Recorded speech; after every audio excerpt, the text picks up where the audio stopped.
and welcome back everyone to the video series dedicated to a season of the challenge that knows how to drive a stick shift. That's right, we're talking about The Challenge Season 25 Free Agents Episode 2. Now let's start off where last episode left off, and that was everybody coming back to the challenge house to relax after seeing some intense elimination action between Frank and Chet and Latoya and Jemmye. Really between Latoya and Jemmye, because Frank and Chet did not last long. Back at the challenge house, we see Jessica and Dustin getting very cozy with one another, and everybody's happy to see some love blossoming within the challenge house, except for Emilee Fitzpatrick in this instance, because, hey, she has a huge crush on Dustin, and she's not getting the attention from him.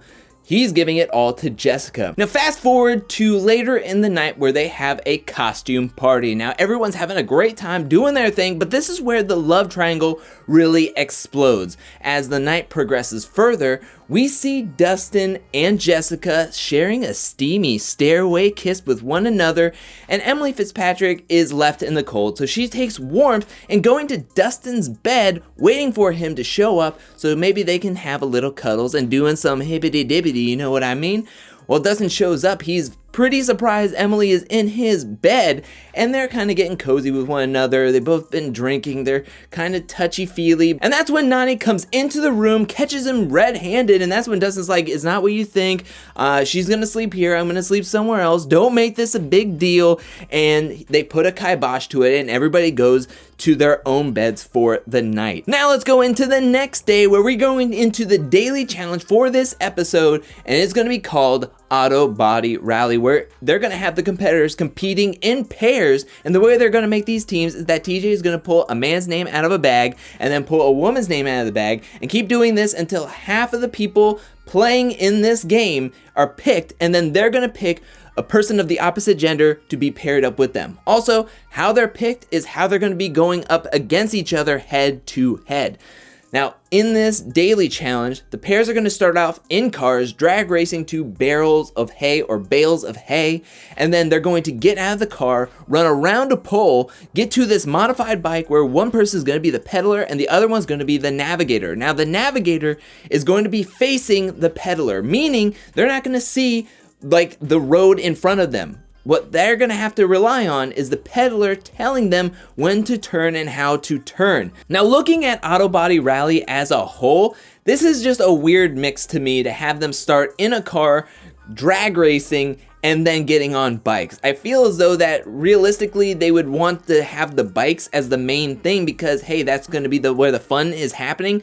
But this is also the challenge. They're trying to appeal to a certain demographic, and they want like fast cars, cool cars, the girl that's like waving the towel or whatever in the middle of the road to tell them when to go, and maybe there was a Fast and Furious movie coming out around this time. And also maybe if your team isn't as athletic as, say, the person you're going up against, if your partner can drive a stick shift and the other person couldn't, maybe that would make up some time, but ultimately it came down to the bike ride and whether they could effectively communicate or not. I don't know, just to me it just seems a weird mix in this daily challenge, but we're gonna head into the round by round commentary here. And in round one we had Dustin and Nany versus Swift and Theresa. Now Dustin was calling out Jeff Gordon, he knew how to drive a stick and he blazed this thing down the road, and they were on their bikes way faster than Swift and Theresa, who was stalling out at the starting line. Once on the bikes, both these teams were screwing up a ton. They were falling over each other, they were hitting into bales. Swift and Theresa definitely came in last on this matchup, but also in the competition in general. Then we move on to round two, where it was Frank and Naya versus CT and Emilee. Now when Emilee was picking teams, no guy wanted to be her partner. She knows how unathletic she is, so she's trying to balance that by picking somebody who is a beast at competitions, and maybe they could even out the playing field. And why not pick the person who just previously won the last challenge season? So she picks CT, they're paired up together, they get into their bikes, and right onto the bikes, CT and Emilee fall. They are screwing up, and CT is just yelling relentlessly at Emilee. It's not a good way. It's not an effective way to communicate with your partner. He's yelling at her to turn left, turn right, not to cry, that she wasn't crying. Frank and Nany are doing their thing. They're hitting into things. And then once they were on the straightaway, I don't know what happened, if Nany just kind of like turned the stick way too sharp or whatever, but she turns it and they like flip the cart. They both take a huge spill right before the finish line. They were able to get back on their bike and finish it up, but it was a nasty, nasty fall. CT and Emilee finally finish it up. We move on to round 3, where it's Zach and Anissa versus Cohutta and Laurel. Now, Cohutta and Laurel are like the ultimate team in this daily challenge. They were able to drive the car down to the bale without any problem. They got on the bike. They were perfect team on the bike. Cohutta stayed at a consistent pace. He didn't yell. He kept calm. Laurel knew what she had to do. She was looking back. She was looking at the lines on the road. They killed it. Zach and Anissa did a great job as well. Just when they were going head to head with Laurel and Cohutta, they didn't do as well as them. Now, heading into round 4, we have Bananas and Johnny versus Johnny and Cara. Both did the car well, but one's on the bike, it was a mess. It was neck and neck when they got to the bikes. And once they got to the bikes, Cara was like holding the lever at one point, and it was pointing straight and getting into the way of Bananas and Johnny. And then they kind of flipped the bike right in front of them, and Bananas is like yelling at them, running the bike into them, yelling at Johnny the whole time. It was a big old mess when they hit the bike, but Bananas and Johnny were able to finish the race first, and Johnny and Cara were just having the toughest of tough times. We move on to round 5, where it was Brandon Latoya versus Jordan and Jasmine. Now, coming into this daily challenge and seeing the teams that happened first, I was worried that Jordan was going to lose his mind. I mean, in episode 1, he was yelling crazily at Jessica at every moment that he could, and I thought, now this is a one-on-one partnership, and I feel as though Jasmine is going to get yelled at a ton. However, that was not the case, as Jasmine and Jordan were a fantastic pair. They were able to get the car down there, they got on the bike quickly, and they were quick on this course.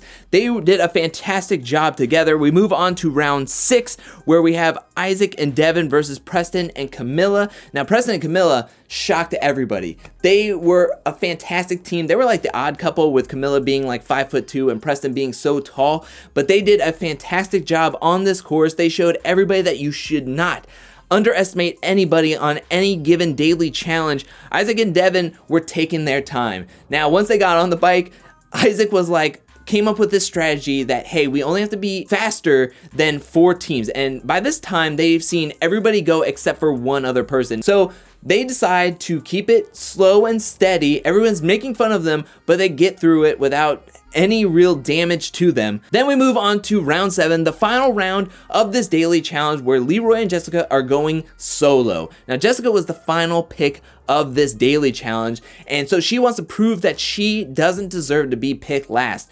And they did a great job together. They were a fantastic team.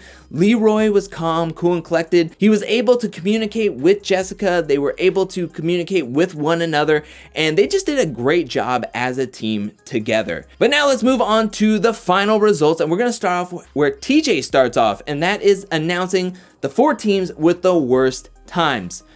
The first team, of course, is Swift and Theresa. Then we have CT and Emilee, Cara and Johnny, and finally Frank and Nany, which is a huge gut punch, especially to Frank, who was just in the last elimination, and now he's going to be thrown into another draw to possibly face another elimination round. And then the top 2 teams of this daily challenge, we have Laurel and Cohutta and Jessica and Leroy.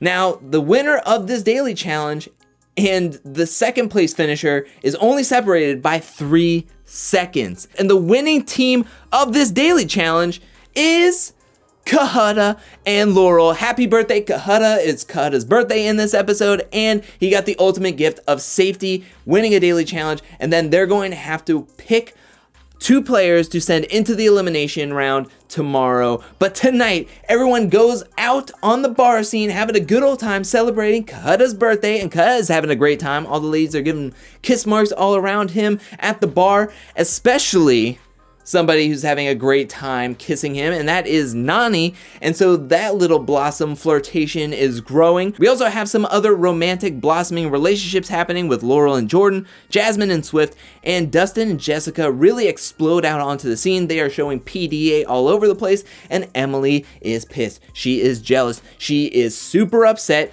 You know who else is super upset? And that is CT, who is heated about seeing his tab. Apparently he is paying drinks for everybody at this bar. His tab comes up to like 15,000 pesos, which the little conversion at the bottom is $750 in 2014. That is absolutely insane. He is yelling in this bar. He is frustrated. This in turn makes a very intoxicated Camila frustrated and angry. She is yelling at CT. They take it out to the parking lot where Camila is yelling about how CT is mooching off of his girlfriend, living at her apartment, and he doesn't have a college degree. This makes a very inebriated Nany want to step up to CT and help out her friend Camila. So now it is CT versus Nany and Camila, and before you know it, CT is out of this equation, and now it is Camila versus Nany, and they're yelling at each other. We take this back to the challenge house. It's like 4:30 in the morning. They're yelling at each other. They're getting into each other's faces, and it turns physical. And this just shows you right here that Nany has a history of getting very, very drunk and then yelling at her friends and starting fights with her friends and then having to apologize later the next day. We saw that happen plenty of times in the challenge Total Madness between her and Anissa, and we see it happening 10 seasons ago in Free Agents. But the next morning, Camila and Nany squash the beef. But now let's move into the winner's pick ceremony, where Laurel and Cohutta will nominate people on who they want to send into the elimination. They make a pact together that whoever Cohutta picks, Laurel will back him up and just vote for him, and then whoever Laurel picks, Cohutta will vote for her, and so each pick will get to go straight into the elimination round. Cohutta picks Dustin and Laurel agrees. Laurel picks Jonna and Cohutta agrees. Those two are going to be sent straight into the elimination. And now let's move on to the elimination round of this episode and head directly into the draw. The first person up in this draw is Theresa, and she flips over a card and it is blank. CT is the next one up and it is blank. Cara, blank. Swift, blank. Emilee is up and she flips over, oh, the kill card. Johnny then flips over his card. It is blank. So Frank is now having to face off in his second elimination of the season. And the elimination game this round is the wrecking wall, where you're gonna punch and kick holes in this wall to climb up it. And the first person to ring their bell wins this elimination and stays in this game. I'm not gonna lie, Wrecking Wall is one of my favorite elimination games. I think it's really, really fun and really, really intense if you get a really good matchup like the one with Dustin and Frank. But the first one up is Jonna and Emilee Fitzpatrick. They're both friends. They don't want to be going up against each other, but they know what they have to do and they know what they need to do, and that is win to stay in this game and to fight for that $350,000 prize. So the horn blows and the girls are there kicking, punching, and I'll tell you right now, the wall is beating Emilee up. The wall is just taking punches, but there are no marks happening. Emilee is using everything that she can. She's hardly making any dents in this wall, but Jonna is just like using her elbows. She's using her feet. She's getting up this wall and easily wins against Emilee Fitzpatrick. Jonna is going to stay in this game and Emilee is gone. Now we move over to Frank and Dustin, and let me tell you right now, Frank is feeling sick, but he's not going to let that stop him, and everyone is rooting for Dustin to come back in the house, especially Jessica. The horn blows, and they are doing a fantastic job. They are really just punch, hold, and they are making their way up this wall. I mean, this is super close. This is going to be a photo finish. It's going to come down to who wants it the most, and Frank just barely edges out Dustin like by half a second. But Frank wins his second elimination of the season while Dustin is sadly eliminated and is heading out of this game. But that is it for this episode. What'd you think about this episode? Let me know that in the comment section below. What'd you think about the daily challenge? What'd you think about all the craziness that that was happened between Nany and Camilla. Do you think Nany should have been eliminated or DQ'd from the season because she hit Camilla? I mean, it's clear as day. But what do you think about that? Let me know that in the comment section below. And what do you think about the Wrecking Wall elimination? What do you think about how it all went down? And were you sad to see Emilee and Dustin leave this game? Let me know that in the comment section below. Thank you so much for watching. While you're down there, hit that like and subscribe button. I'll be back really soon with more challenge content, more content in general. And join me next Saturday for another challenge season 25 free agents review and recap rewatch episode. But until then, peace.